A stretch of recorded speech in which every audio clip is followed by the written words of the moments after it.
Could India become the new China? India has an amazing setup to become a major economic powerhouse in the coming years, and it has a good chance of surpassing China. India is going to be the next China. So, you all have been seeing these type of videos everywhere. Is that even true? Let's find out. So let me give you all an index of what we will be talking in this video. First, we start with India-China trade history.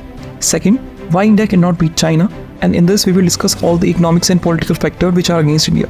Third, all the factors in favor of India becoming superpower. And at last, final conclusion and solution. So let's begin with India-China trade history. Economic relation between India and China date back to ancient time. The Silk Road served as a major trade route between India and China. These routes allowed for the exchange of goods such as silk, spices, teas, and many more goods. Both the countries were the economic powerhouse of that period. Fast forward to modern times, diplomatic relation between India and China formally began in 1950s. In the decades that followed, both nations established trade ties covering a wide range of sectors, including electronics, textiles, machinery, and more. Trade between India and China witnesses significant growth in late 20th and early 21st centuries. Both the countries capitalize on their respective strength to enhance bilateral trade. And as of current period, China has become biggest manufacturing and exporter hub in the world. China manufactures 28.7% of total global output and export 12.5% of the total world export. On the other hand, India is one of the fastest growing economies of the world and manufactures 3.1% of total output and export 2.3% of the world total export.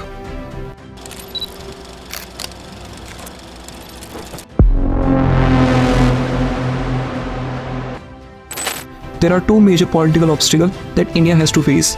These are lack of international representation and disputes. China became the permanent member of UNSC in 1945, unlike India, who is still not a permanent member of UNSC. Although currently, it is one of those nations that are actively seeking a membership, which means India still lacks the ability to extend its influence or ideas on international events in the way superpowers do. Disputes. We all know the fact that India has historical disputes with its neighbor China and Pakistan over border and ideological issues, and also have water availability dispute with Bangladesh. So, if India wants to increase economic cooperation, then it's must for India to improve its relation with its neighbor.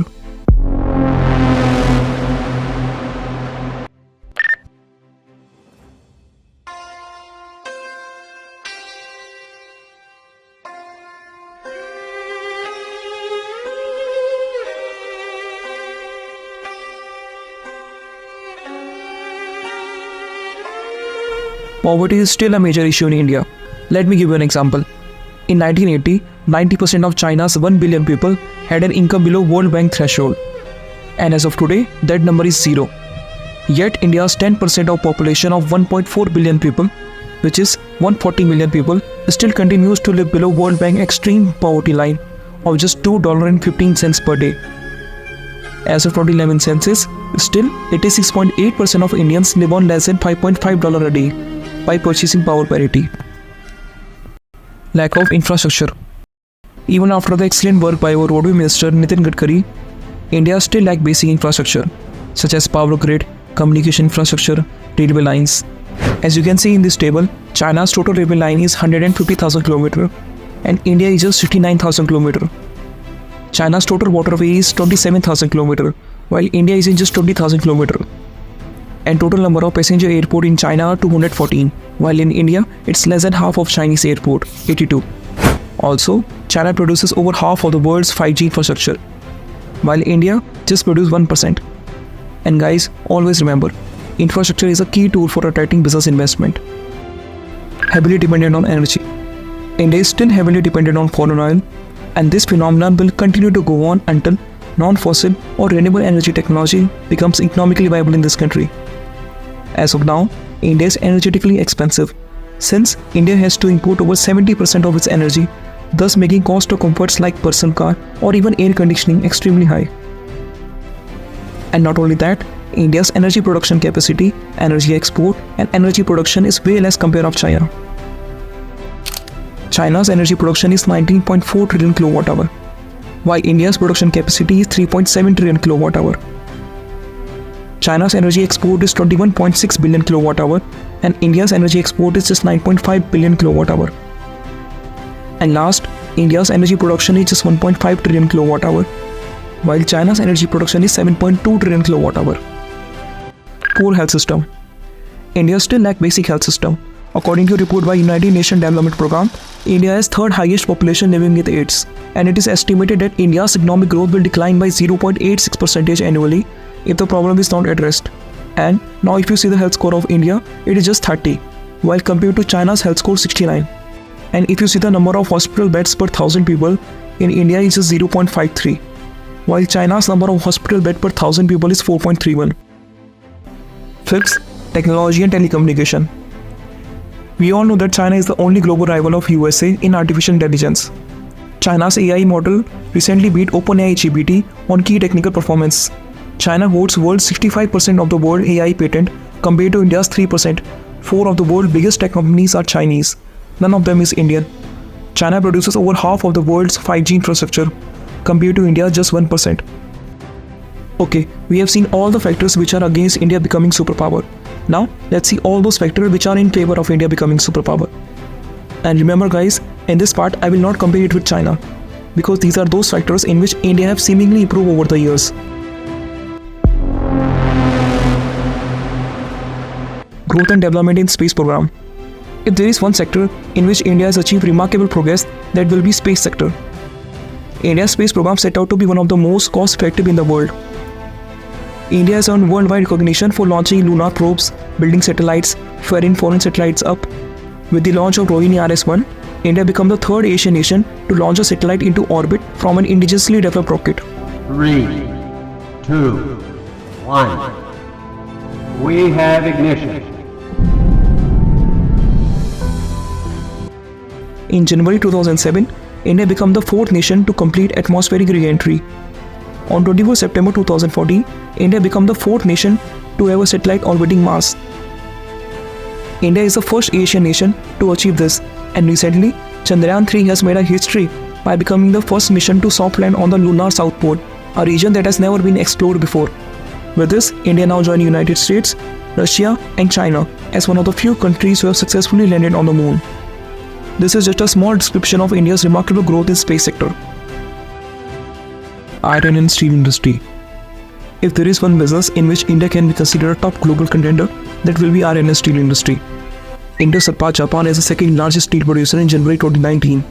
As per World Steel, India's crude steel production in 2018 was 106.5 metric ton, which is a 4.9% increase from 101.5 metric ton, which means that India overtook Japan as the world's second largest steel production country. Not only that, in future, India has plans to build 12 new steel plants with a capacity of 60 million ton per year.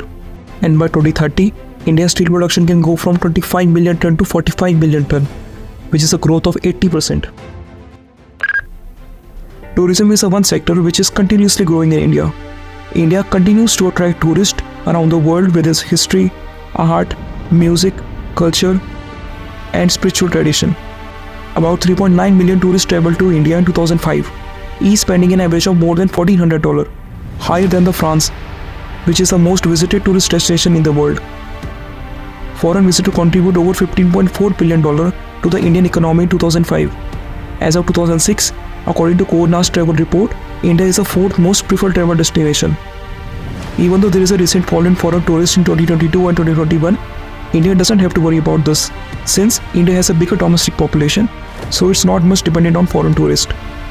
The tourism sector is projected to contribute over $250 billion to the country's GDP by 2030, generating an employment for 137 million people.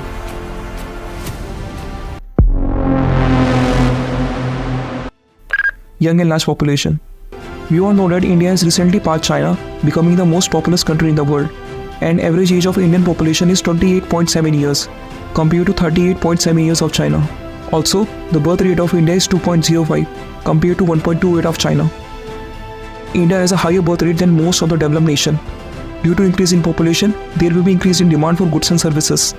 Over the last decade, the size of Indian consumer market nearly doubled to $2.1 trillion, and it has progressed from being the 10th largest consumer market to the 4th largest one in the world today. And by 2047, Indian consumer market has a potential to be the 9 times current size, which is $18.5 trillion. But there is one drawback. Despite India's steady economic growth, India will not be able to provide employment opportunities to all the young people in the workforce. Second, global diaspora. India has the largest and the strongest global diaspora in the whole world. And in countries like UK and USA, they are the highest earning ethnic people. Furthermore, since 2010, people of India have been elevated to the position of significant political power, which includes British Prime Minister Rishi Sunak, Portuguese Prime Minister Antonio Costa, and recently USA presidential candidate Vivek Ramaswamy. Not only in politics, but also in business world, like CEO of Google, Microsoft, and Adobe, all are Indians. Having such strong global diaspora gives India competitive advantage in geopolitics over other countries. Indian military. I taste the blood, sweating the tears, but never the fear. I got a vision, even when I'm asleep, my vision is clear. Even the shadow. Indian military has continued progress over the decades, and as of today, the Indian Armed Forces consist of two main branches: the Core Military of India and the Indian Paramilitary. As of 2020, the military of India has the largest active duty force in the world and has a million-strong soldier, and is the second largest paramilitary force in the world. Today, the Indian Army is the world's largest army in terms of armed personnel. Indian Air Force is the fourth largest air force in the world. India is also developing a fifth-generation stealth aircraft. The Indian Navy is world's fifth largest navy, and also Indian Navy is also one of the few navies which possess more than one aircraft carrier. As of 6 March 2023, India's defense exports stand at $1.5 billion. And as for 2024 and 2025, India has an ambitious target of $5 billion in defense export. But still, there are several issues which Indian defense faces, which includes lack of modern equipment, inadequate infrastructure, and as of today, India is still largest army importer. So, if India needs to combat with Chinese military, it needs to improve its infrastructure and modernize its equipment.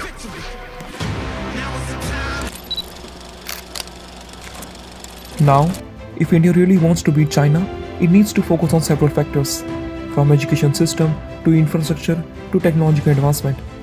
Even in those sectors in which India is doing really well, China still manages to beat India, such as iron and steel industry. Even though India is the second highest steel production country in the world, China is still the highest steel producing country in the world. As you can see in this table, China produces more steel than combined rest of the countries in this table. So, if India really wants to be the next superpower and surpass China, then it's must for India to properly use the asset it holds, which are its young population and creative mindset. Neither India surpassing China will just be a big dream, not a factual reality.